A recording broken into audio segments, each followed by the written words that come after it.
Awesome possum. It's close enough to 9 o'clock. I am live. This is my very first live show, and I thank anybody and everybody that is joining me.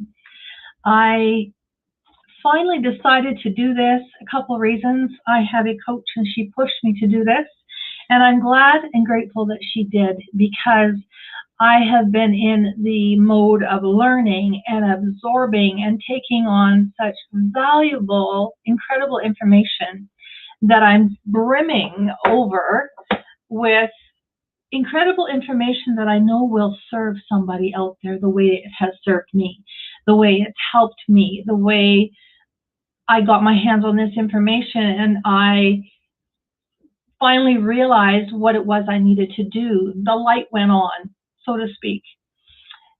Somebody just said, if you're not hooked up with StreamYard, it will just tell me you're a Facebook user. I don't know who you are, but whoever said, good morning, love your Vegas wall. This bedroom is actually my oldest son's older bedroom before he moved out. And years ago, we had this Vegas painting done on his wall. Watching from Lagos. I know who you are, Chris. We had this painting done, and when I was making this my studio, so to speak, office study area, I contemplated painting over it because the rest of the walls were black and white stripes. It was a really radical room, and I painted all of it, and I got to it, the Vegas wall, and I thought, I'm not painting over that because I talk a lot about manifestation and dreaming and all this. And what better city in the world is there than Las Vegas for the biggest dreams and the biggest manifestations probably in the world? So I thought, I'm just going to leave that as a reminder that Las Vegas was in fact somebody's dream. It started off as a dream. So this first live series, it could be 10 minutes, it could be 20 minutes, it just depends on the topic. I'm going to come at you every week and I'm just going to start pouring out just stuff that I've heard or read or learned, and perhaps it will touch on the ears of somebody out there that needs to hear it, that'll make a difference in your life today, that'll improve your life the way it's done mine. So after all of that, I would like to just start off by asking, and I do have notes because otherwise I get off on rabbit trails like crazy. It leads me to ask, why are you actually here? What's brought you to this exact point right here, right now, watching me? Perhaps you're curious. Maybe you like Bob Proctor information. Maybe you just want to know more. Maybe you're one of my groupies or one of my best friends and you're supporting me, and I love you for that. But whether you are here live or you watch the replay, and if you do watch the replay, hashtag replay, what matters is that you're here. And it's my intention to give you something that you're meant to hear, because I think that you're here for a reason. In this noisy, busy world with our microwave mentalities and make it work attitudes, we find people all around us looking for happiness outside of themselves. Few of us listen to our inner voice anymore, if ever. Whether you know why you're here at this particular moment, it doesn't matter. I'm just grateful that you are. I have learned that there's no such thing as coincidence. And I know that if you stick with me in the weeks to come, you may just realize why I am so passionate about what I learn. And it will begin to make sense, and you can immediately apply concepts you learn from me into your own life. And I believe that if you're watching this replay or live, it's because you've actually listened to your own voice, that voice called intuition. So let me start with a quote from Emerson. Emerson said, "What lies before you and what lies behind you are tiny matters compared to what lies within you." Do you realize you have absolutely incredible potential locked up inside of you? And would you like to begin to use some of that potential to benefit from a deeper and more meaningful life? I said above, the majority of people are searching. They are unhappy, they're broke, they're unfulfilled, and many people out there are very lonely. I hope this doesn't pertain to any of you, but if it does, I'm here to tell you to stop searching outside of yourself and start listening to your inside voice. You've likely heard that a time or two, and you have really no idea how to start or what that voice maybe even sounds like. Sometimes the voice actually comes by way of signs, and I'll save that topic for another day. Let's make it simple. It all starts by listening. And in order to listen, we must be quiet. So slow down, sister, or slow down, brother Chris. Take a seat, close your eyes, take a deep breath, and exhale hard. Now what comes to your mind? Take a look at your life, your relationships, your business, whatever's going on right now. I want to change your perspective, and I'd like you to look at the acres of diamonds you already have right in front of you. As we become so used to looking at what we're looking at outside of ourselves, that we actually miss the opportunity that's right in front of us. I put that on a Facebook quote or something the other day. We just miss it because we're so laser focused on looking for something, we miss what's right in front of us. We have been programmed to look for problems. Just the problem. What's wrong with things? How things don't work? Why didn't they work? And on and on. What if we actually reconditioned ourselves to automatically look for what's right?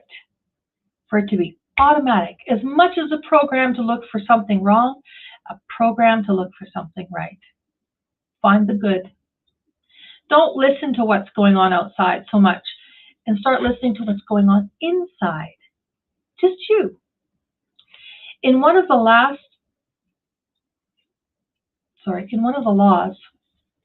we teach a lot of laws a lot of the time. In one of the laws, it states, to every bad there's good, the law of polarity. But I'm going to save laws for a whole different other discussion. I've got 52 weeks in a year, so I'm going to save all those awesome topics for later. But one of the laws says, for every bad, there is good. So if you've got something bad, there is good in it, okay?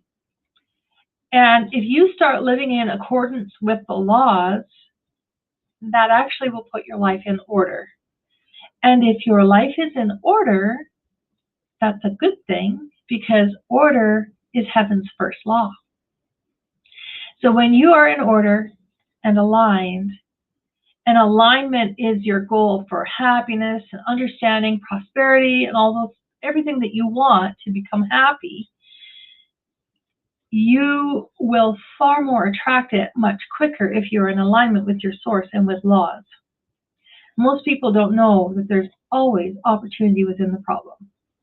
They just accept the problem, and they just think that that's the cards that were dealt to them, and that's just the way it is. I don't know how many times I've heard friends and family and everything just say, that's just the way it is.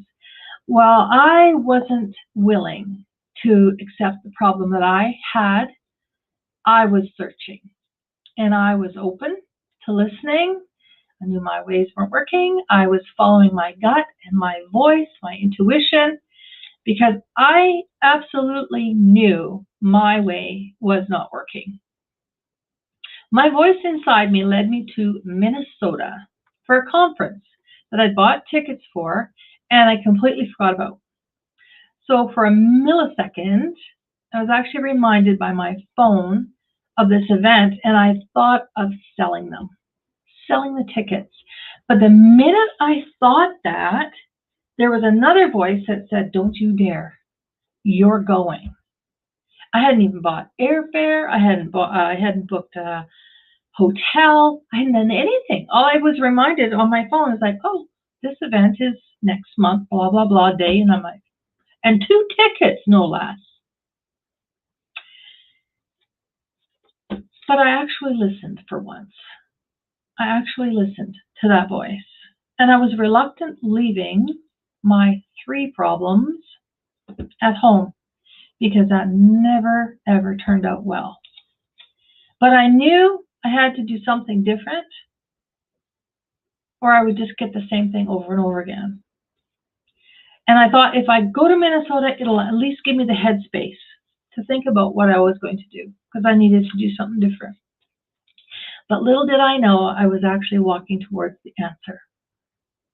Turns out my intuition led me exactly to where I needed to be to see the opposite side of my problems.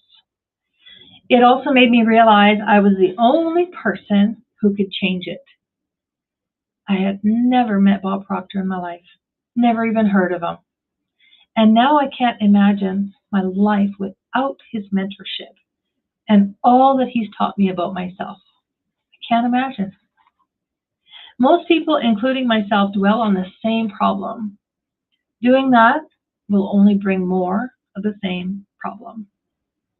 So that's where my realization came in. I realized I was on a hamster wheel looking at my results and therefore manifesting more of the same and more of the same. And when I would think, oh, things are changing, and then the same thing would happen, I go, oh, I knew that would happen. Well, then what's going to happen if I knew that was going to happen? More of what just happened. And it was around and around and around. Michael Beckwith is quoted in saying, harvest the good. Over the past years, I've learned how to do that. And it serves me exceptionally well now. So I would urge you to stop right where you are, take inventory of your own life, ask yourself and be honest with yourself. Are you really happy? Are you living the way you want to live? Are you in alignment? Do you want to be in alignment? Do you even know what the heck alignment is? Like, you should start asking yourself some questions and just stop going through life on autopilot. That doesn't serve you. Start looking for the good. Take a piece of paper and start writing down all the good in your life right here, right now, today. I don't care if you're having a crappy day. Write down all that's good in your day. The more you do this, the better life gets. And the more it drowns out that noise in your head. And the more you'll actually hear yourself think. And it won't be all those negative thoughts anymore because you've developed a habit of finding the good. And you will start manifesting the good. I actually really urge you to be open to this and doing it. You never know where it's going to lead you. One thing I know is that you listen to your voice enough to be here with me, live or the replay, and you're listening to this and there's something inside you that's going, oh, she's right. Oh my God, she is right. I know that because that's how I felt listening to Bob. I was like, how is this guy talking right to me? How does he know I'm having problems? How does he know how I think? It was incredible. But I know that you and I are not much different either. So I just really wish, and I hope, I don't wish, I know you will get something out of our time together here on these weekly lives. And I pulled a card actually this morning, and it was so suitable. So I'm going to share part of it with you. It actually told me to pay attention to how I am anchored in my story of life. It says that the world is full of limitless potential and will nourish me according to my beliefs, regardless of my temporary outside conditions. I am not a victim to life. Life does not happen to me. It happens for me, even though we may sometimes slip into that way of thinking. If we are grounded and eternally steadfast, nothing can uproot us, and we can manifest our intentions with ease. Beliefs come from inside out. So what do you believe? I'm going to leave you a story. It's an actual story of acres of diamonds, and it's a true story of an of an African farmer back in the 1800s. The story has been told over 6,000 times during lectures and seminars by a man named Dr. Cornwell. And this man was born in 1843. Holy heck, that's a long time ago. He became a lawyer, and then he was a newspaper editor, and then he was a clergyman. While serving in a church, he was approached by a group of poor young men who asked how they could possibly afford to go to any type of college and get any sort of degrees like he had. They looked up to him. He was their mentor. But they just said, how could we possibly do that because we have no money? And instead of seeing that as the problem, Dr. Cornwell saw the opportunity in it because of this story I'm about to share with you, and it touched him really deeply. So the story goes on of an African farmer who heard tales of settlers who made millions by discovering diamond mines. This made the farmer so excited that he could hardly wait to sell his farm and go search for the diamonds himself. So he sold his farm, and he spent the rest of his life wandering aimlessly around the vast African continent, searching unsuccessfully for the gleaming gems which brought such high prices in the markets of the world. Finally, in a fit of despondency, broke and desperate, he threw himself into a river and drowned. Meanwhile, one day, the farmer who had bought his farm found a large and unusual stone in a stream which cut through the property. This stone turned out to be a great diamond of tremendous value. It was then discovered that the farm was covered with these stones, and it became one of the world's richest diamond mines. The first farmer had literally owned acres of diamonds, but sold them for practically nothing in order to go look for them elsewhere. If he'd only taken the time to study and prepare himself to learn what diamonds look like in their rough state and thoroughly explored his own land, he would have found the millions he sought right on his own property. So if we take the time to look at exactly where we stand and what we have and possibly study ourselves more, we can find that we're actually standing in our own acres of diamonds. Do not act in haste, looking and wishing for things outside of ourselves and in the outside world, but develop that which is within. So that is how I'm going to wrap this up. I don't know how long this was. Close to 20 minutes. Perfect. That's what they're going to be like. Next topic. I'm working on it as we speak, and it's going to be awesome. I'm just hoping that a lot of you will just get something out of these lives. Again, that'll turn a light bulb on, or that you can immediately apply to your life, and you can grow. And my intentions are just to share. Start sharing some of the information I know, because it's so good. And I know there's like a zillion YouTube videos out there, but I am just grateful that you are watching me. So until next time, intuitively yours. Bye.